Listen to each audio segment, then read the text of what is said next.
সূরা ইয়াসিনের নাম শুনেছেন না আপনারা সবাই? মুখস্থ আছে না অনেকের? আমরা ছোটবেলা থেকে দেখতাম যে আমাদের দাদিরা, নানিরা, মায়েরা, খালারা ওনারা সূরা ইয়াসিন সকালবেলা পড়তেন, তাদের মুখস্থ ছিল সূরা ইয়াসিন।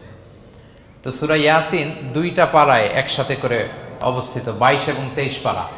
এটা মাক্কি সূরা, ধারাক্রম অনুসারে এটা কোরআনের 36 নম্বর সূরা।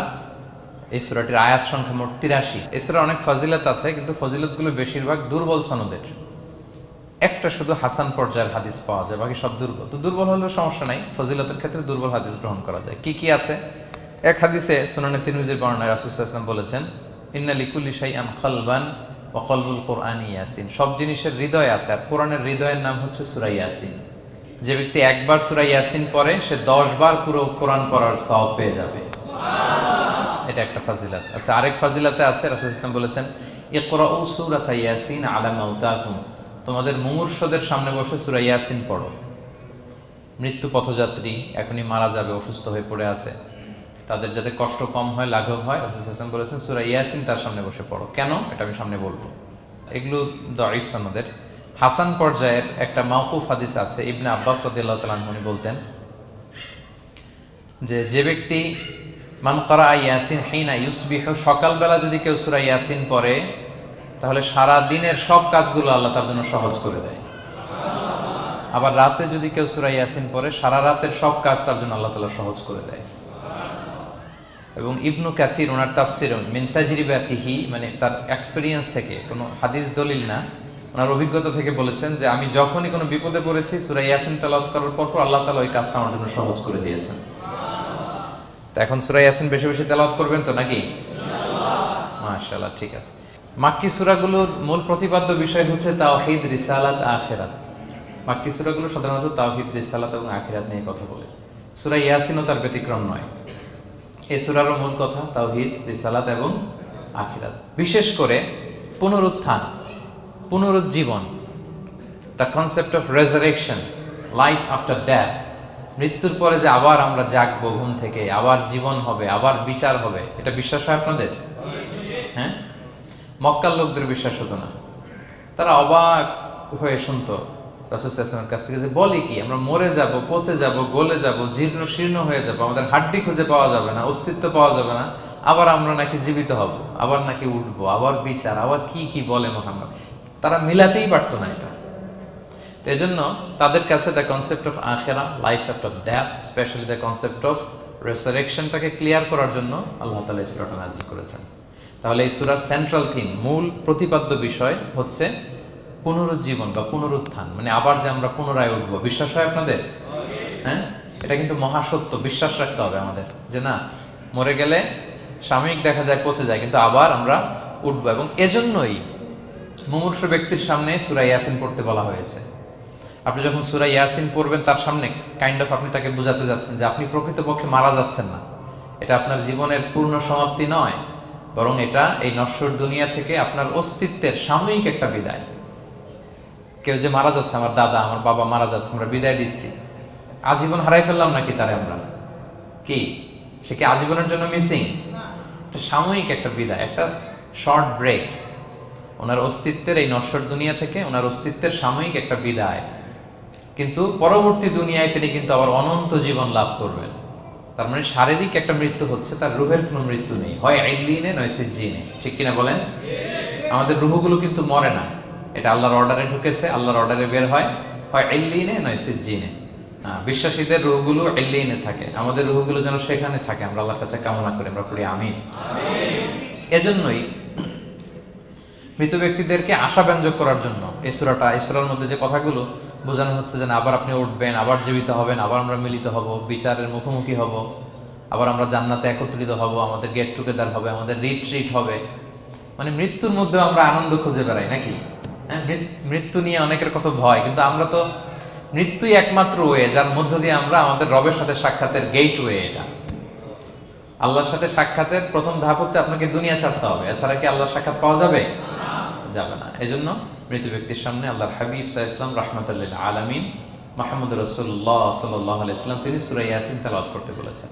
তাহলে সেন্ট্রাল থিম ক্লিয়ার সবার কাছে না?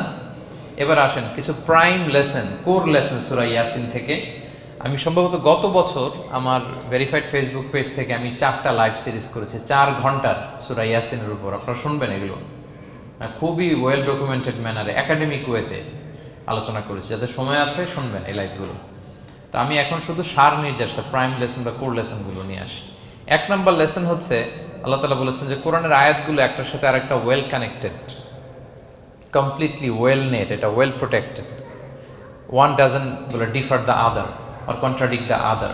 কোনো আয়াত আরেক আয়াতের বিপরীতে যায় না, একটা আরেকটার সম্পূরক, পরিপূরক, ওয়েল নেট, ওয়েল কানেক্টেড। এটাই প্রমাণ করে যে এটা কার কাছ থেকে নাজিল হয়েছে? আল্লাহ সুবহানাহু ওয়া তাআলার কাছ থেকে নাজিল হয়েছে। আল্লাহ তাআলা এটাই বলেছেন ইয়াসিন, তারপরে ওয়াল কুরআনিল হাকিম। হাকিম বিমানা মুহকাম, মানে কোরআনের আয়াতগুলো পোক্ত। এটা হচ্ছে completely well net, perfectly connected, একটা আরেকটার সাথে কানেক্টেড। এক আয়াত ইফাসসিরু বা'দুহু বা'দান, এক আয়াত আরেক আয়াতকে ব্যাখ্যা করে। অনেক কথা কোরআনের এক জায়গায় সংক্ষেপে বলা হয়েছে, আরেক জায়গায় বিস্তারিত, এক জায়গায় ছোট করে আরেক জায়গায় বড় করে। কোনো আয়াত আরেক আয়াতের সাথে কন্ট্রাডিক্ট করে না। আল্লাহ তাআলা বলছেন আফালা ইয়াতাদাব্বারুনাল কুরআন ওয়ালাউ কানা মিন ইনদি গায়রিল্লাহি লাওয়াজাদু ফীহি ইখতিলাফান কাসীরা। তারা কি কোরআন নিয়ে গবেষণা করবে না? এই কোরআন যদি আল্লাহ ছাড়া অন্য কারো কাছ থেকে নাজিল হতো তাহলে তারা কোরআনের মধ্যে অনেক বিরোধ দেখতে পেত, পরস্পর বিরোধ, অনেক বিরোধ দেখতে পেত। কিন্তু কোরআনের ভেতরে এই পুরো 30 পারায় কোথাও কি এক আয়াতের সাথে আরেক আয়াতের কন্ট্রাডিকশন আছে? কোনো বিরোধ আছে বলেন? না, এটা ওয়েল নেট, ওয়েল কানেক্টেড। অন্য আয়াতে আল্লাহ বলছেন লা ইয়াতিহিল বাতিলু মিন বাইনি ইয়াদাইহি ওয়ালা মিন খালফি। সামনে থেকে পেছন থেকে কোরআনে কোনো বাতিল অনুপ্রবেশ করতে পারে না, কারণ তানজিলু মিন হাকিমিন হামিদ, এটা প্রজ্ঞাময় প্রশংসিত আল্লাহর পক্ষ থেকে এটা প্রোটেক্টেড একটা কিতাব নাজিল হয়েছে। ফলে এটা কিয়ামত পর্যন্ত প্রোটেক্টেড থাকবে। এক আয়াত আরেক আয়াতের ব্যাখ্যা করতে দেয়, এটা হচ্ছে একটা ব্যাখ্যা। আবার আল কুরআনিল হাকিম মানে হচ্ছে বিজ্ঞানময় কোরআন। কোরআনের মধ্যে অনেক বিজ্ঞানের কথাও আছে। শুধু বিজ্ঞান নিয়ে কি আছে, প্রায় 1.5 ঘন্টার লেকচার আছে আমার। Scientific indications of the holy Quran, cosmic symbols, natural phenomena, cosmology, embryology, morphology, blah blah blah, অনেক কিছু। কিভাবে এই পানি উপরে যায়, ওয়াটার সাইকেল, হাইড্রোলজিক্যাল সাইকেল, বৃষ্টি হয়, সূর্য কিভাবে ডুবে ওঠে, চাঁদ, তারপর মহাবিস্ফোরণ, বিগ ব্যাং থেকে শুরু করে মায়ের পেটে বাচ্চার ভ্রূণ কিভাবে ডেভেলপ করে, যত কসমিক সিম্বল আছে কোরআনে, এটা নিয়ে আমার 1.5 ঘন্টার একটা কোরআনের সায়েন্টিফিক ইন্ডিকেশনাল লেকচার আছে। তো সেদিকে আমি যাব না। তো আল কুরআনুল হাকিমের 2টা ব্যাখ্যা হয়। এক হচ্ছে মুহকাম, মানে কোরআনের আয়াতগুলো প্রোটেক্টেড, কানেক্টেড। আরেকটা হচ্ছে কোরআনের আয়াতগুলো বিজ্ঞানসম্মত, বিজ্ঞানের সাথেও কন্ট্রাডিকশন করে না। কিছু যদি অমিল থাকে, বিজ্ঞানের অপেক্ষা করা উচিত। বিজ্ঞান সামনে আরও শিখবে, আরও জানবে, আরও ডেভেলপ হবে, তখন বারবার বিজ্ঞানের মাথা কোরআনের দিকে নিচু হয়ে আসবে। ঠিক কিনা বলেন? যত দিন যায় সহজ হয় কোরআন বোঝা আমাদের জন্য।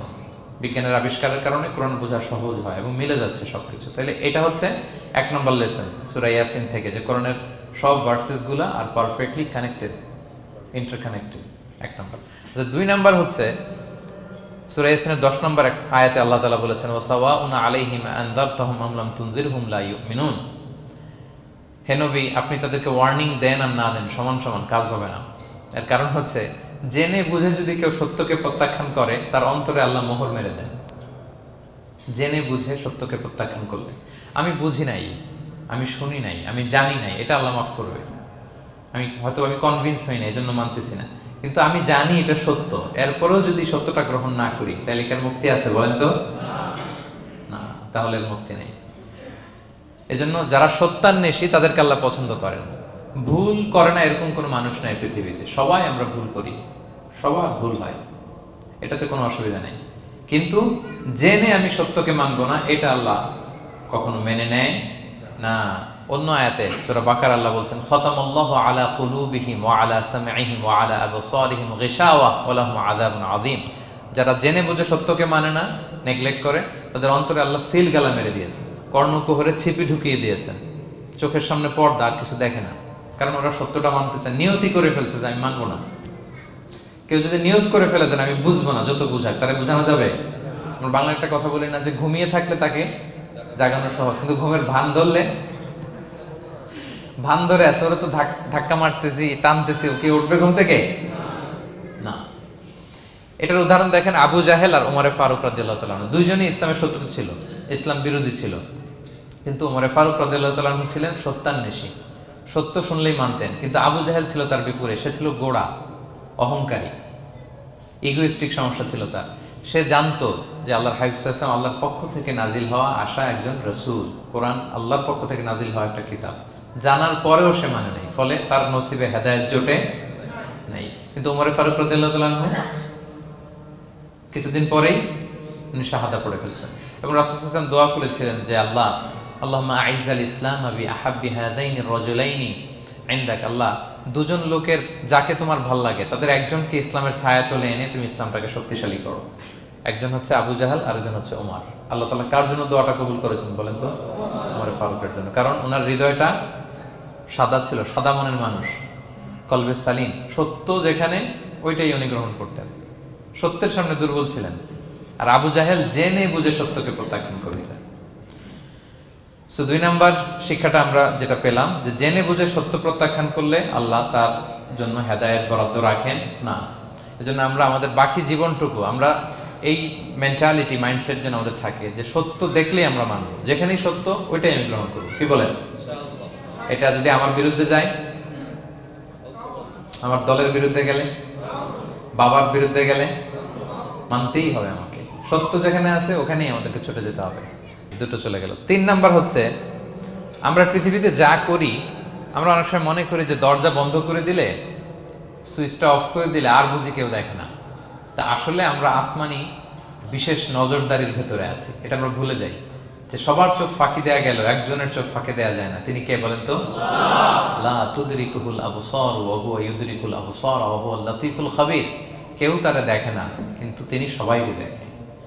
কোন চোখ তাকে দেখে না কিন্তু তিনি সব চোখগুলোকে দেখে। তাহলে 3 নম্বর লেসন হচ্ছে everything is recorded in well documented man. আমরা যা বলি, যা করি, যা লিখি সবকিছু রেকর্ড করা হচ্ছে। কিন্তু সেদিন আপনি দেখবেন, ভালো করলেও দেখবেন, খারাপ করলেও আপনি দেখবেন। তার মানে সবকিছু লিপিবদ্ধ হচ্ছে, সংরক্ষিত হচ্ছে। এটা আল্লাহ কোথায় বলেছেন? সূরা ইয়াসিনের 12 নম্বর আয়াত। আল্লাহ বলেন নাকতুবু মা কদ্দামু ওয়া আসারহুম, তারা যা আমল করেছে আমি লিখে রাখি।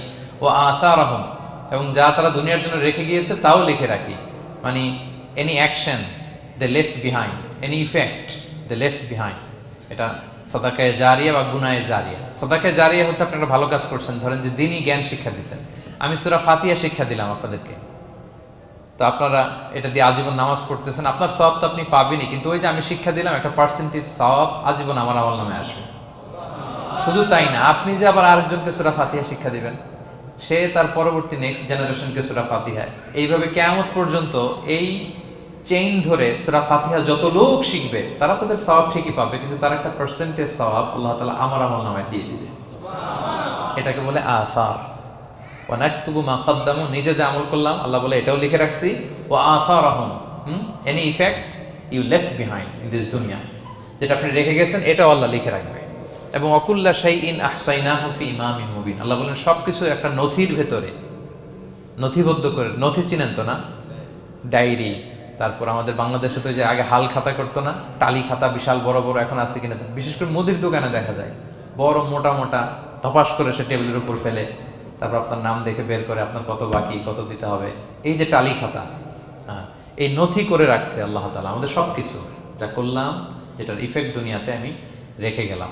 এবং অন্য আয়াতে আল্লাহ তাআলা বলছেন মা ইয়ালফিযু মিন কাওলিন ইল্লা লাদাইহি রাকীবুন আতীদ, আমি মুখ দিয়ে যা উচ্চারণ করি সব আল্লাহ তাআলা একজন পর্যবেক্ষক ফেরেশতার মাধ্যমে তুলে রাখেন, সব আপনি দেখতে পাবেন। শুধু তাই না, এখানে একটা স্পেশাল লকেট রেখেছেন আল্লাহ। আল্লাহ বলেন ওয়াকুল্লা ইনসানিন আলজামনাহু তায়রাহু ফি উনুকিহি ওয়া নুখরিজু লাহু ইয়াওমাল কিয়ামাতি কিতাবান ইয়ালকাহু মানশুরা, প্রত্যেকের গ্রীবালগ্নে আমি একটা স্পেশাল সিম কার্ডের মতো রেখেছি, যা বলো এখানে রেকর্ড হয়ে আছে, কিয়ামতের দিন আমি সব বের করে দিব। তাহলে পালানোর জায়গা আছে? That means we are under surveillance, 24/7 আল্লাহ তাআলা মনিটর করছেন। এবং এই বিশেষ আসমানি নজরদারি থেকে আমরা কেউই মুক্ত না। তাইলে লাইট বন্ধ করে দিলেন, দরজা আটকায় দিলেন, কেউ দেখে না, না? কেউ যেটা দেখে না সেটা দেখেন কে?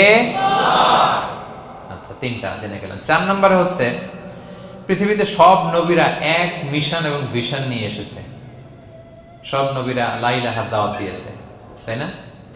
এক আল্লাহর দাওয়াত দিতে। আচ্ছা, কখন কি এমন হয়েছে কোন নবী এসে বলছে যে আল্লাহ একজন, আবার আরেক নবী এসে বলছে না আল্লাহ 2-3 জনও হইতে পারে? হ্যাঁ, বলছে? কোন নবী এসে বলেছে মৃত্যুর পর এক জীবন আছে, হিসেব দিতে হবে, পাই টু পাই হিসেব হবে? আরেকজন বলছে না, এরকম নাও থাকতে পারে। এরকম এক নবী এক কথা, আরেক নবী আরেক কথা হয়েছে?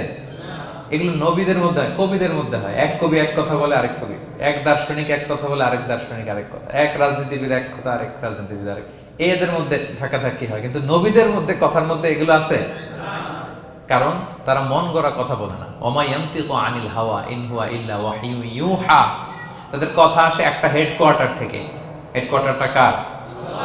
আসমানি রেভেলেশনের বেসিসে ওনারা কথা বলেন। মন গড়া কোনো নবী কোনো কথা বলেন না। তাহলে 4 নম্বর শিক্ষা হচ্ছে সব নবীর মিশন ভিশন এক। এজন্য তাদের মধ্যে একটা কোঅপারেশন ছিল। সূরা ইয়াসিনে চমৎকার একটা ঘটনা আছে। একটা জনপদের নাম উল্লেখ করা হয়নি, কিন্তু কোন কোন মুফাসসির বলেছেন এটা তুরস্কের আন্তাকিয়া জনপদে আল্লাহ একটা কাজে, দাওয়াতি কাজে 2 জন নবীকে পাঠালেন। কয়জন? 2 জন। কাজ একটা, কিন্তু কয়জন? 2 জন। এরকম সাধারণত অন্য নবীদের ক্ষেত্রে হয় না, কোরআনে পাওয়া যায় না যে এক কাজে এক জায়গায় 2 নবী, এরকম হয় না। এক্সেপ্ট মুসা আলাইহিস সালাম, ওনার কথা বলার জড়তা ছিল, তো উনি আল্লাহকে বলেছেন আল্লাহ আমাকে যেই তাওরাত দিয়ে পাঠালেন আমি তো কথা ক্লিয়ারলি বলতে পারি না, জড়তা, মামলিং হয় আমার মুখে। তো আমার ভাই আখি হারুন আফসাহু মিন্নি লিসান, ও আবার খুব ফ্লুয়েন্ট ছিল। আমি নেতৃত্ব দিব, কিন্তু হারুন ভোকাল দিবে, আপনি তাকে নবী বানায় দেন। মুসা আলাইহিস সালামের দোয়ার বদলতে আল্লাহ হারুন আলাইহিস সালামকে নবী বানায় দিয়েছিলেন। 2 ভাই মিলে ফেরাউনের কাছে দাওয়াতি কাজ করেছে। কিন্তু এছাড়া আর এরকম দেখা যায় না যে এক এলাকায় এক কাজে 2 জন নবী, না। এইখানে দেখা গিয়েছে আন্তাকিয়া জনপদে আল্লাহ এক মিশনে কয়জন নবী পাঠিয়েছেন? 2 জন। আচ্ছা, কিছুদিন পরে আরো একজন, তাহলে হইল কয়জন? 3 জন। এক কাজে এক জনপদে এক এলাকায় মোট 3 জন নবী, কিন্তু এদের মধ্যে কোনো মারামারি নেই। আমাদের দায়ীদের অবস্থা দেখেন তো বাংলাদেশে, মাশাআল্লাহ। আমাদের প্রত্যেক দায়ীদের একই মিশন না? একই মিশন, একই ভিশন, একই লক্ষ্য, একই ডেস্টিনেশন, কিন্তু কত বিভেদ, কত বিরোধ দেখেন। আল্লাহ তাআলা সূরা ইয়াসিনের 14 নম্বর আয়াতে বলছেন ইদ আরসালনা ইলাইহিম মুসনাইন, প্রথম 2 জন নবী পাঠালাম একটা মিশনে, ফাআজ্জাজনা বিসালিস, এবং 3য় জন দিয়ে আরো এদেরকে মজবুত করলাম। ফাকালু ইন্না ইলাইকুম মুরসালুন, তারা যে 3 জন একই কথা বলল যে আমরা রাসূল হয়ে এসেছি। তাহলে দেখেন নবীদের মধ্যে পারস্পরিক শ্রদ্ধাবোধ ছিল। বড় নবী, ছোট নবী, প্রধান বক্তা, দ্বিতীয় বক্তা, তৃতীয়, এগুলো ছিল না। এই 3 নবীর মধ্যে প্রধান নবী, দ্বিতীয় নবী, তৃতীয় নবী আছে নাকি? না। 3 জন একই মিশনে, একই ভিশনে, কোঅপারেশনে তারা এগিয়ে গিয়েছে। তো দেখেন আমরা যারা কোরআনের দায়ী, আমরা তো নবীদের কাজটাই করি, ফলে আমাদের মধ্যে এই কোঅপারেশন থাকতে হবে, এই রেসপেক্ট থাকতে হবে। আমি ব্যক্তিগতভাবে খুবই লজ্জিত যে আমাদের এই দাওয়া অঙ্গনটাকে আমরা কলুষিত করে ফেলেছি।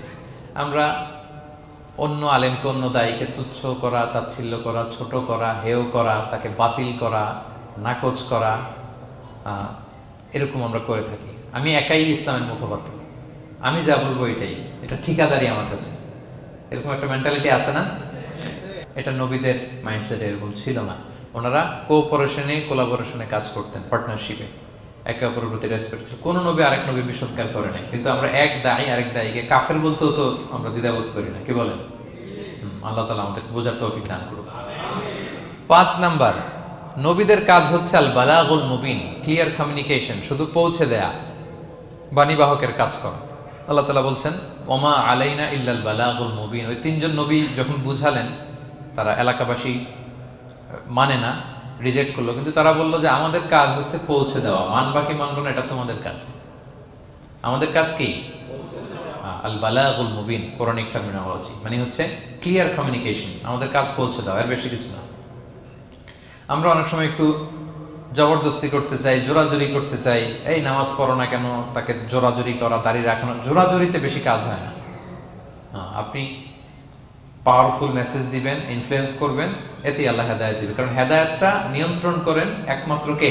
আল্লাহ। আর কারো হাত নেই, এমনকি নবীরও না।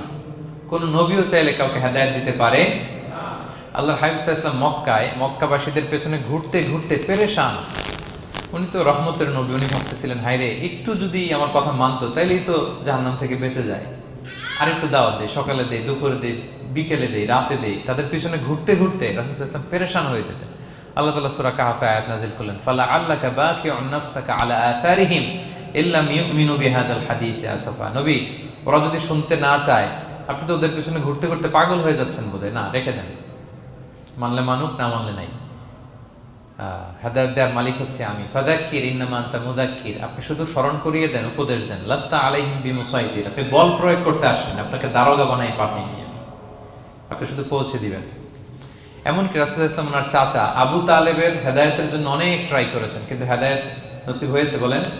কারণ ইন্নাকা লা তাহদি মান আহবাবতা ওয়ালাকিন্নাল্লাহ ইয়াহদি মান ইয়াশা। নবী, আপনি যাকে চান তাকে হেদায়েত দিতে পারবেন না। তাহলে আমাদের যারা দাঈ, আমাদের কাজ কি? পৌঁছে দেওয়া। বলেন তো, কাজ কি? নাকি বল প্রয়োগ করা, জোরাজুরি করা? মাশাআল্লাহ। 7 নাম্বার লেসন হচ্ছে, এই পৃথিবীর সব কিছু আইন মানে কার? বলেন তো, আল্লাহর। ইচ্ছায় অনিচ্ছায় সবকিছু আল্লাহর আইন মানে, আমরা ছাড়া শুধু। আকাশ, জমিন, বাতাস, বৃষ্টি, মেঘমালা, পাহাড়, সাগর, নদী, সূর্য, চন্দ্র, সব আইন মানে কার? আল্লাহর আইন মানে। সে কথা আল্লাহ বলছেন, ওয়াশ-শামসু তাজরি লিমুস্তাকাররিল লাহা, আমি সূর্যের জন্য একটা গতিপথ দিয়েছি, কক্ষপথ, অক্ষপথ, সে ওইদিকেই ঘুরে, ওরা ঘুরতে বলছে ও ঘুরে, এর কোনো ব্যত্যয় নাই। যালিকা তাকদীরুল আজিজিল আলিম, এটা আমি আল্লাহ ফিক্স করে দিয়েছি। ওয়াল কামারা কাদ্দারনাহু মানাজিলা হাত্তা আদা কাল উরজুনিল কাদিম, আর চাঁদকে আমি 30টা মঞ্জিল দিয়েছি। দেখবেন চাঁদ কিন্তু এক জায়গায় উদিত হয় না, 30 দিনে 30 জায়গায়, পুরো মাস ব্যাপী এদিক থেকে ওদিকে শুধু ঘুরে। এটা আল্লাহ ফিক্স করে দিয়েছে, এটা ওর বিধান। আমাদের জন্য কোরআন বিধান হিসেবে দিয়েছে, আমরা মানি না, কিন্তু প্রত্যেক প্রাণীর জন্য, সৃষ্টির জন্য যে বিধান আল্লাহ ফিক্স করেছেন, ওরা ওইটাই মানে, এর একটু এক চুল পরিমাণ ডান ব্যয় করে না। সুবহানাল্লাহ, সুবহানাল্লাহ। সো জগতের সবকিছু আল্লাহর দেয়া বিধান মেনে চলে, কারণ গোটা জগৎটাই তো তার। গোটা জগৎটা কার বলেন? ফলে আইনও চলবে তার। আমরা যেন আল্লাহর সবগুলো আইন মেনে চলি। 8 নাম্বার হচ্ছে, এই যে আমরা জান্নাতের কথা শুনি, কিয়ামতের কথা শুনি, আখিরাতের কথা শুনি, একদিন আমরা এটা চাক্ষুষ দেখতে পাবো, তখন আমাদের এই বিশ্বাসটা আরো প্রগাঢ় হবে। মৃত্যুর পরে যে আমাদের লম্বা ঘুম, এই আমাদের নিদ্রা ভঙ্গ যেদিন হবে, সেদিন আমরা সব দেখতে পাবো, চাক্ষুষ কিয়ামতের সবকিছু। সেটা আল্লাহ তাআলা বলছেন, নুফিখা ফিস সূরি ফাইদাহুম মিনাল আজদাসি ইলা রাব্বিহিম ইয়ানসিলুন, ইসরাফিলের সিংগার ফুৎকারে সেদিন সব মানুষ জেগে উঠবে। আপনারা ইসরাফিল আলাইহিস সালামের নাম শুনেছেন? কে উনি? একজন ফেরেশতা। উনি বড় একটা সিংগায় ফুৎকার দিবেন। সৃষ্টির পর থেকে আল্লাহ ওনাকে একটা কাজের জন্য অ্যাসাইন করেছেন, শুধু ফু দিবে 3টা। কয়টা? আর কোনো কাজ আছে? দ্যাটস ইট, দ্যাটস ইট, শুধু 3টা ফু দিবে 3 বারে। ঠিক যে মুহূর্তে আপনারা এখন কথা শুনছেন, এই মুহূর্তে উনি ওই ট্রাম্পিট সিংহা নিয়ে আরশের দিকে তাকায় আছে, কখন আল্লাহর আদেশ আসে, 1 সেকেন্ডও যেন দেরি না, চোখের পলক যাতে দেরি না হয়েছে, তাকিয়ে আছেন উনি। ফুৎকার দিবে তো কবর থেকে মানুষগুলো উঠবে। মিনহা খালাকনাকুম ওয়া ফিহা নুঈদুকুম ওয়া মিনহা নুখরিজুকুম তারাতান উখরা, এই কথাই আল্লাহ এই সূরাতে বলেছেন। তো মানুষ যখন উঠবে, কারো ঘুম হবে 50 বছর, কারো 500 বছর, কারো 5000 বছর, কারো 5 লক্ষ বছর। পৃথিবীতে প্রথম নিহত হয়েছে কে জানেন? হাবিল, আদম আলাইহিস সালামের ছেলে হাবিল পৃথিবীর প্রথম মারা গেছে। সে, তার ঘুমটা কত লম্বা বলেন তো? সে কত হাজার বছর, লক্ষ বছর বেচারা ঘুমাচ্ছে, হ্যাঁ, তার কবরে। তো এই সব সিংগার ফুৎকার সব কবর থেকে উঠবে। ক্বালু ইয়া ওয়াইলানা মান বাআসানা মিন মারকাদিনা হাযা, কিরে কে ভাঙালো এই লম্বা ঘুমটা? সবাই তো ঘুমাচ্ছিলাম। হাযা মা ওয়া'দার রহমান, ফেরেশতারা বলবে এইটাই সেই দিন যেটা বিশ্বাস করো না এই দুনিয়াতে। ওয়াজ নসিহত হইলে তো তোমরা মানতা না, বলতা এগুলো কিছু নাই। আজকে সেই দিন। সাদাকাল মুরসালুন, রাসূলরা সত্যই বলেছেন। ওই দিন মানুষ চাক্ষুষ কিয়ামতকে অবলোকন করবে। 9 নম্বর শিক্ষা হচ্ছে, তখন আল্লাহ তাআলা বিচার প্রতিষ্ঠিত করবেন। ওই বিচারে আল্লাহ কাউকে ঠকাবেন না। বলেন তো, আল্লাহর বিচারে কোনো পার্শিয়ালিটি আছে? কোনো ঘুষ দেওয়ার সিস্টেম, স্বজনপ্রীতি আছে না? এই কথা আল্লাহ বলেছেন সূরা ইয়াসিনের 54 নম্বর আয়াতে, ফালিয়াউমা লা তুযলামু নাফসুন শাই, কোনো জুলুম হবে না। ওয়া তুজজাউনা ইল্লা মা কুনতুম তা'মালুন, যে যা করেছো ওইটারই প্রতিদান পাবে। এমন না যে আপনি করছিলেন খুব ভালো কিন্তু আপনি পান নাই, এটা হবে না। যার যে রিওয়ার্ড পাওয়ার কথা ওইটাই পাবেন, কারণ আল্লাহ জুলুম করেন না। ওমা আনা বিযাল্লামিন লিল আবিদ, আল্লাহ বলে আমি আমার বান্দার প্রতি বিন্দু পরিমাণ জুলুম করি না। ওয়া নাদউল মাওয়াজিনাল কিসতা লিয়াউমিল কিয়ামা ফালা তুযলামু নাফসুন শাইআ, সেদিন আমি ন্যায় বিচারের মানদণ্ড স্থাপন করব, ওখানে একটা চুল ফেললেও এটা ওজন নয়। ফামান ইয়ামাল মিসকালা যাররাতিন খাইরান ইয়ারা ওয়া মান ইয়ামাল মিসকালা যাররাতিন শাররান ইয়ারা। অনুপরিমাণ ভালো করলে ভালো পাবেন। এই যে সে লিল্লাহি তাকবীর বলছে, সওয়াব হইছে না? সে ওই দিন আমলনামায় দেখবে কি রে, অমুক এক মাহফিলের মধ্যে আমি লিল্লাহি তাকবীর বলছিলাম, এইটার এতগুলা সওয়াব। তারপরে এই যে আপনারা আল্লাহু আকবার বলছেন, এতে সওয়াব হইছে না? তো এরকম ছোট্ট ছোট্ট প্রতি মুহূর্তে একজন রাস্তা চেনে না, রাস্তা দেখাই দিলেন, একজন একটা ভালো উপদেশ দিলেন। এইভাবে ছোট্ট ছোট্ট যত ভালো কাজ সব পাবেন, ছোট্ট ছোট্ট খারাপ কাজ সব সেদিন পাবেন, কোনো জুলুম হবে না। আচ্ছা, 10 নম্বর শিক্ষা হচ্ছে যারা জান্নাতে যাবে, জান্নাতের একটা ফিচার হচ্ছে, মেজর ফিচার, জান্নাতে যে জান্নাতীরা যা চাবে তাই পাবে, কোনো না নাই সেখানে, যার যেটা মনে চায়। এটা সূরা ইয়াসিনের 57 নম্বর আয়াত আল্লাহ বলেছেন, লাহুম ফিহা ফাকিহা ওয়া লাহুম মা ইয়াদদাউন। সেখানে অজস্র অঢেল সুস্বাদু মুখরোচক ফলমূল থাকবে। দুনিয়াতে এক ফলে এক মজা, আনারসের মজা তরমুজে নাই, তরমুজের মজা আমে নাই, আমের মজা বাঙ্গিতে নাই, বাঙ্গির মজা কাঁঠালে নাই, কাঁঠালের মজা ডুরিয়ানে নাই। যেইটা খাবেন ওইটা স্বাদ। জান্নাতে এক ফলের ভেতরে 1000 রকমের স্বাদ আল্লাহ ঢুকাই দেবে। আচ্ছা, দুনিয়াতে যে কমলা খান, কমলার ছোলা খান, হ্যাঁ, ডাব যে খান, ডাবের ছোলাটা খান, শুধু পানি। ওইখানে ডাবের চেয়ে আর ডাবের ছোলা মজা লাগে। কমলার চেয়ে কমলার ছোলা হবে আরো সুস্বাদু। মানে ওইটার ফিচারের সাথে দুনিয়ার ফিচারের কোনো তুলনাই হয় না, নো কম্পারিজন। যা চাবে তাই। ইয়াসিনের 11 নম্বর শিক্ষা হচ্ছে সেদিন নিজের হাত পা নিজের বিরুদ্ধে সাক্ষী দিবে যারা জাহান্নামে যাবে। কারণ জাহান্নামীরা বলবে না আল্লাহ করি নাই, তোমার ফেরেশতারা ভুলে লিখছে, আল্লাহ আরেকজনের আমলনামা আমারে দিয়ে দিছে, এই অনেক ধরনের অজুহাত। তখন আল্লাহ তাআলা তার মুখটাকে সিলগালা করে দিবেন। ফালইয়াউমা নাখতিমু আলা আফওয়াহিহিম ওয়া তুকাল্লিমুনা আইদিহিম ওয়া তাশহাদু আরজুলুহুম বিমা কানু ইয়াকসিবুন। আল্লাহ বলে তোমার মুখ আমি সিলগালা করে দিলাম, হাত কথা বলবে, তখন পা সাক্ষী দিবে কোথায় যে পাপটা করছে। আপনি অবাক হবেন, কি রে, এই হাতে তো কত আংটি পরলাম, এরপর কত লোশন মাখলাম, হ্যাঁ, কত সুন্দর বডি ওয়াশ দিয়ে হাতটাকে ক্লিন রাখলাম, তারপর হাতের মধ্যে গ্লাভস পরলাম, হাত পা কত যত্ন আমি নিলাম, এই হাত পা আমার বিরুদ্ধে কথা বলে। রাগে মানুষ বলবে ওয়াকালু লিজুলুদিহিম লিমা শাহিদতুম আলাইনা, কি রে আমার বিরুদ্ধে কথা বলিস কেন? তখন হাত পা বলবে ক্বালু আনতাকানাল্লাহ আল্লাযী আনতাকা কুল্লা শাই। ওই আল্লাহ আজকে আমাকে কথা বলার সুযোগ দিয়েছে, যে আল্লাহ চাইলে যে কাউকে যে কোনো সৃষ্টিকে কথা বলার সুযোগ দিয়ে থাকে। পাথরকে আল্লাহ জবান দিতে পারে, দিয়েছেন। রাসূল সাল্লাল্লাহু আলাইহি ওয়াসাল্লাম মক্কার শিয়াবের মধ্য দিয়ে যখন হাঁটতেন, অনেক পাথর রাসূল সাল্লাল্লাহু আলাইহি ওয়াসাল্লামকে সালাম দিয়ে বলেছেন, আসসালামু আলাইকা ইয়া নবী আল্লাহ, হে আল্লাহর নবী আপনাকে সালাম। কে দিয়েছে সালাম? পাথর। মরা খেজুর গাছ কেঁদে উঠেছে নবীর জন্য, তার মানে এগুলোর ভিতরে প্রাণের সঞ্চার করেছেন কে? আল্লাহ। সেদিন হাতের ভেতরে আল্লাহ তাআলা কথার শক্তি দিবেন। আপনার হাত আপনার বিরুদ্ধে, পা বিরুদ্ধে, আপনার বডি আপনার বিরুদ্ধে সাক্ষী দিবে। সো খবরদার, অতটুকু পাপ করি যতটুকু পাপের শাস্তি বহনের ক্ষমতা আমার আছে, একটু হিসাব মিলিয়ে নিই আমরা। 12 নম্বর লেসন হচ্ছে যে আমরা শক্তিশালী হই, ছোট থেকে বড় হই, এরপরে আবার দুর্বল হয়ে যায়। আল্লাহ বলেন ওয়ামান নুআম্মিরহু নুনাক্কিসু ফিল খালকি আফালা ইয়াকিলুন। আমি যখন কারো বয়স বাড়িয়ে দেই তাকে আবার দুর্বল করে দেয়। এটাই জীবন চক্র। দেখেন, শৈশব দিয়ে শুরু, তারপর কৈশোর, তারুণ্য, যৌবন। যৌবনের কথা চিন্তা করে তো বেশিরভাগ যুবক কি শক্তি গায় না, যা খায় ওইটাই হজম হয়ে যায়। ওভারটাইম করতে পারি, লাগাতার কাজ করতে পারি, মানে অনেক ক্যাপাসিটি। কিন্তু সেই আপনি যখন 60, 70, 80-তে যাবেন আর পারা যায় না, তখন একটা লাঠি লাগে। কি লাগে? আরো বাড়লে 90 যখন হয়ে যায়, 100, তখন ওই যে ছোট বাচ্চারা ওরা যা বলতেছে এরকম, ওরা যেরকম বোঝে না ওইরকম বোঝে না। বাচ্চাদেরকে এদিকে খাবার দিলে দেখবেন যে এদিক দিয়ে করতেছে, মুসজিদ। ওই মুরব্বীরও এরকম, বাচ্চাদের প্যাম্পাস পরানো লাগে, যেখানে রাখে পেশাব পায়খানা, মুরব্বীরাও এরকম 90, 80 এদেরও পরানো লাগে, এদেরও আর কন্ট্রোলটা থাকে না। তাহলে দেখেন, this is our life cycle. এভাবেই তারুণ্য, যৌবন, প্রৌঢ়ত্ব, এরপর আবার বার্ধক্য। আল্লাহ বলে এরপরও তোমরা বুঝবে না।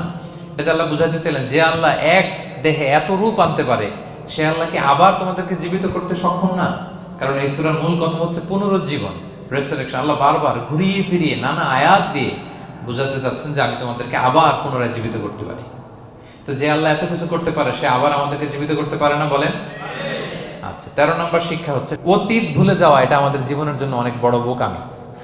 আমরা ভুলে যাই অনেক সময় আমরা কি ছিলাম, কোথায় ছিলাম, ভুলে যাই। আল্লাহ বলেন আওয়ালাম ইয়ারাল ইনসানু আন্না খালাকনাহু মিন নুতফা ফাইদা হুয়া খাসীমুম মুবিন। মানুষ কি দেখে না যে ওদেরকে আমি কোত্থেকে সৃষ্টি করছি? দেখেন আমাদের এত বড় বাড়ি গাড়ি, আমাদের এত নাম যশ খ্যাতি, আমরা আদিতে কি ছিলাম? সামান্য এক ফোঁটা বীর্য। বাবার পিঠ থেকে মায়ের গর্ভে ছোট্ট একটা পানি থেকে আমাকে সৃষ্টি করেছেন কে? এই সৃষ্টির আগে তো কিছুই ছিলাম না। আপনার বয়স এখন 50। আচ্ছা 500 বছর আগে আপনি কই ছিলেন বলেন? আপনার দাপটে তো আজকে থাকা যায় না এই পৃথিবীতে। সব নাকি আপনার, এরকম বলে না? সব আমার, আমার পাওয়ার, আমার ক্ষমতা। আজ থেকে জাস্ট 500 বছর আগে আপনি কই ছিলেন? আপনার কোনো নাম ছিল? আপনার কোনো গ্রাম ছিল? কোনো অ্যাড্রেস ছিল? খ্যাতি ছিল? দাপট ছিল? লোক লস্কর কিছু ছিল? ক্ষমতা আসলো কোত্থেকে আপনার? আল্লাহ বলে হাল আতা আলাল ইনসানি হিনুম মিনাদ দাহরি লাম ইয়াকুন শাইআম মাযকুরা। মানুষকে দেখে না যে একটা সময়ও কিছুই ছিল না? কিছুই তো ছিল না। তুমি অস্তিত্বহীনতা থেকে তোমার অস্তিত্ব আল্লাহ দিলেন দয়া করে, ছোট্ট ছোট্ট করে মায়ের পেটে এতটুকু থেকে। আপনি ওই বিজ্ঞান প্রযুক্তি জাদুঘরে গিয়েছিলাম আমি আগারগাঁওতে, ওখানে মায়ের পেটে যেগুলো বাচ্চাগুলো ডেভেলপ করে নাই তারা রেখে দিয়েছে পানির মধ্যে 1 সপ্তাহ 2 সপ্তাহ 1 মাস 2 মাস 3 মাস এরকম বাচ্চাগুলো ছোট, ওই ব্যাঙ্গাচির মতো ছিলাম আমরা। বর্ষাকালে ব্যাঙের পোনা দেখছেন? জাস্ট লাইক ব্যাঙের পোনা, এত ক্ষুদ্র ছোট্ট আমরা ছিলাম। আল্লাহ বলে তুমি দেখো না তোমার পিছনটা কি ছিল? অতীত। এজন্য অতীত ভুলে যাওয়া যাবে না। 14 নম্বর শিক্ষা হচ্ছে পুনরুত্থান, যেটা আসল শিক্ষা সূরা ইয়াসিনের, মানে মৃত্যু পরবর্তী জীবন। এটা মহাসত্য, এটা হবেই। লম্বা আয়াত, আমি শুধু মূল কথাটা বলি। আস ইবনে ওয়াইল মক্কায় রাসূল সাল্লাল্লাহু আলাইহি ওয়াসাল্লামের কাছে একটা মরা লাশের হাড্ডি, কঙ্কাল থেকে হাড্ডি এনে, এটা 100 বছর আগের হাড্ডি, এরকম হাত দিয়ে গুঁড়া করে এটা পাউডার হয়ে গেছে। রাসূল সাল্লাল্লাহু আলাইহি ওয়াসাল্লামের কাছে এসে ভাবে একটা ফু মারলো, ফু দেওয়ার সাথে সাথে এটা বাতাসে মিলে গেছে। তো বলতেছে মুহাম্মদ, এই যে কঙ্কালের এই পাউডারটা তুমি বলতেছো এইটারে আল্লাহ জীবিত করবে, এটারে রিকনস্ট্রাক্ট করবে, কি বলো তুমি? What you talking about? এটাও সম্ভব? আল্লাহ এই কথাটা সূরা ইয়াসিনে তুলে ধরলেন, যে দারাবা লানা মাসালান ওয়া নাসিয়া খালকা ক্বালা মান ইউহিল ইযামা ওয়া হিয়া রামীম। এটারে কে আবার জীবিত করবে? এটা তো জীর্ণ শীর্ণ ধুলা বালু পাউডার হয়ে গিয়েছে। আল্লাহ বলেন, কুল, নবী আপনি ওয়াইলকে বলেন, ইউহিহাল্লাযী আনশাহা আউওয়ালা মাররা, ওই আল্লাহ সৃষ্টি করবেন যে এটারে প্রথমে বানাইছিলেন। এটার তো অস্তিত্ব ছিল না। অস্তিত্বহীন থেকে যখন আল্লাহ বানাইতে পারেন, এটা মরে যাওয়ার পরে তারে আল্লাহ আবারও বানাতে পারবেন। ঠিক কিনা বলেন? আচ্ছা বলেন, কোন জিনিস প্রথমে বানানো সহজ না দ্বিতীয়বার বানানো সহজ? দ্বিতীয়বার, তাই না? তো প্রথমেই যেহেতু আল্লাহ আমাদেরকে বানাই ফেলতে পারছে, মরে গেলে গলে গেলে পচে গেলে দ্বিতীয়বার বানানো কেন জন্য কঠিন হবে? কঠিন হলে তো প্রথমবার হওয়ার কথা ছিল, যেহেতু নমুনা ছিল না। আল্লাহর কাছে কোনো মডেল ডিজাইন ছিল যে এটার আলোকে এটা ছিল? তো সেই আল্লাহ যখন আমাদেরকে বানাই ফেলতে পারছেন প্রথমবার, দ্বিতীয়বার কি তার জন্য কঠিন না সহজ? তখন বিষ্ণু ইসলাম বললেন যে এই পাউডার, তুমি যে কঙ্কালের হাড্ডি ফু দিয়ে বললা, এটাকে আল্লাহ জীবিত করবেন, অনুরূপভাবে তোমাকেও জীবিত করবেন এবং তোমাকে জাহান্নামে নিক্ষেপ করবেন। আল্লাহ জাহান্নাম থেকে আমাদেরকে হেফাজত করুন। সহিহ মুসলিমের হাদিসে আল্লাহর হাবিব সাল্লাল্লাহু আলাইহি ওয়াসাল্লাম বলেন, ইন্না ফিল ইনসানি আযমান, মানুষের দেহে একটা হাড্ডি কণিকা আছে, লা তাকুলুল আরদু আবাদা, এই হাড্ডি কণিকা জমিন কখনো খেতে পারে না। মানে আমাদেরকে কবর দিয়ে দিলে তো মাটি পুরো লাশটা খেয়ে ফেলে, 50-100 বছর পরে আর কিছুই থাকে না আসলে, আমাদের হাড় গোড়ও থাকে না, ওইটাও পাউডার হয়ে যায়, পোকামাকড় খেয়ে ভ্যানিশ। কিন্তু একটা জিনিস ছাড়া, আমাদের এই যে শির দ্বারা ব্যাকবোন, আমাদের স্পাইনাল কর্ডের একেবারে নিচে ট্রায়াঙ্গেল ছোট্ট একটা হাড্ডি কণিকা আছে, ত্রিভুজ আকৃতির। এটাকে ডাক্তারি ভাষায় বলে কক্সিক্স, টেইল বোন, পুচ্ছাস্তি বলে। এই ছোট্ট কণা, এইটা নষ্ট হয় না। আল্লাহ বলে এইটাকে বেইস ধরে আমি কিয়ামতের দিন তোমাদের সবাইকে আবার জীবিত করব। হিন্দুরা যে শ্মশানে লাশ পোড়ায়, সব পুড়ে যায়, কক্সিক্স পুড়ে নয়, ছোট্ট কক্সিক্স কোথা হয় জানেন? গরুর লেজটা যেখান থেকে শুরু হয় ওই জায়গায়, মানে আমাদের শিরদাঁড়ার একেবারে নিচের দিকে ছোট্ট একটা ট্রায়াঙ্গেল হাড্ডি কণিকা আছে, খুবই ছোট ট্রায়াঙ্গেল বোন পার্টিকেল। এটা থেকে আল্লাহ সৃষ্টি করে। এটা বিমানের ব্ল্যাক বক্সের মতো, বিমান জ্বলে পুড়ে যায়, সাগরের নিচে গেলেও ব্ল্যাক বক্স কিছু হয় না। জানেন যে MH কত 370, ওই যে ডুবলো, যে ভারত মহাসাগরের নিচ থেকে 3 দিন সিগন্যাল দিচ্ছিল ব্ল্যাক বক্স, এরপর এটার ব্যাটারিও নাই, আর দিতেও পারে নাই, দেখেন সব ধ্বংস হয়ে যায়। ব্ল্যাক বক্স থেকে বিমানের সর্বশেষ কি হয়েছিল ইনফরমেশন গুলো পাওয়া যায়, ওইটা নষ্ট হয় না সাধারণত বিমানের। এই আল্লাহ তাআলা এই ব্ল্যাক বক্স দিয়ে দিয়েছেন আমাদের পেছনে, আজবুল জানাব। এখান থেকে আল্লাহ তাআলা সেদিন আমাদেরকে রিকনস্ট্রাক্ট করবেন। তাহলে পুনরুত্থান, আবার যে আমরা জীবিত হব, এটা বিশ্বাস হয় আপনাদের? হয়। এটা করতে আল্লাহর কিছুই লাগে না, শুধু কোন বললেই হয়ে যায়। কি বললে? এই কুন কথা দিয়ে আল্লাহ তাআলা শেষ করেছেন সূরা ইয়াসিন। আল্লাহ বলেন যে আল্লাহর যে অসীম ক্ষমতা, এটা শুধু কুন বললেই হয়। ইন্নামা আমরুহু ইযা আরাদা শাইআন আইয়াকুলা লাহু কুন ফায়াকুন। কুন হও, ফায়াকুন হয়ে যায়। বি ইট ওয়াজ, হও বলতে হয়ে যায়। তাই বলে কি আল্লাহ হও বলাটাও জরুরি না, তিনি হও বলারও মুখাপেক্ষী না। দুনিয়াতে আমাদের বোঝানোর জন্য তিনি বলছেন যে আমি কুন বললেই হয়ে যায়, ওনার কুনও বলা লাগে না, চিন্তা করা মাত্রই হয়ে যায়। ফাআলুল লিমা ইউরিদ, তিনি যা ইচ্ছা তাই করতে পারেন। সো সে আল্লাহকে যেন আমরা ডাকি, তার কাছে যেন আমরা ফরিয়াদ করি, আমাদের মনের আকুতি, চাহিদা, প্রার্থনা তার কাছে যেন আমরা নিবেদন করে পেশ করি। আল্লাহ তাআলা আমাদের সবাইকে কথাগুলো বোঝার, আমল করার তৌফিক দান করুন। হাযা মা ইনদি ওয়াল ইলমু ইনদাল্লাহি আলাইহি তাওয়াক্কালতু ওয়া ইলাইহি উনীব। আসসালামু আলাইকুম ওয়া রাহমাতুল্লাহি ওয়া বারাকাতুহু।